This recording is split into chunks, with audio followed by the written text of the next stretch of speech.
ഞാൻ പൊന്നുവിനെ ആദ്യമായിട്ട് കാണുന്നത് BNA മീറ്റിങ്ങിൽ വെച്ചാണ്. അന്ന് പരിചയപ്പെട്ടപ്പോഴാണ് അറിഞ്ഞത് കുട്ടികളുടെ ഫോട്ടോ എടുക്കാൻ അതിവിദഗ്ധനാണ്. റീൽസും ഇൻസ്റ്റാഗ്രാമും കണ്ടപ്പോൾ അതെനിക്ക് മനസ്സിലായി, ബോധ്യപ്പെട്ടു. പരിചയപ്പെട്ട അധിക ദിവസങ്ങൾക്ക് മുമ്പ് തന്നെ എൻ്റെ ബ്രദറിൻ്റെ മോൻ്റെ ഫസ്റ്റ് ബർത്ത്ഡേ വന്നിരുന്നു. അപ്പോൾ ഞാൻ ഫോട്ടോ എടുക്കാൻ വേണ്ടി പൊന്നുവിനെയാണ് ഒന്നും ആലോചിക്കാതെ തന്നെ സംസാരിച്ചത്. പൊന്നു അത് കറക്റ്റ് ചെയ്യുകയും ഫോട്ടോ എടുക്കാൻ വരികയും ചെയ്തു. പക്ഷേ ഫോട്ടോയുടെ ഔട്ട് കണ്ടപ്പോൾ വളരെ അതിമനോഹരമായിട്ടുള്ള ഔട്ട്പുട്ടുകളും ആ ഫോട്ടോയുടെയൊക്കെ ഒരു ക്ലാരിറ്റി ഭയങ്കര ആണ്. ഞാൻ പ്രതീക്ഷിച്ചതിനും അപ്പുറമായിരുന്നു.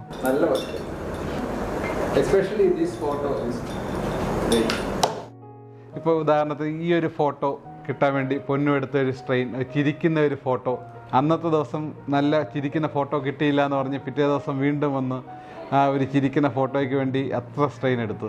അപ്പോൾ ഈ ഒരു ഡെഡിക്കേഷൻ ആ വർക്കിലുള്ള, അതാണ് പൊന്നുവിൻ്റെ വിജയത്തിന് കാരണം. എല്ലാ ഭാഗങ്ങളും നേരുന്നു. താങ്ക് യു പൊന്നു.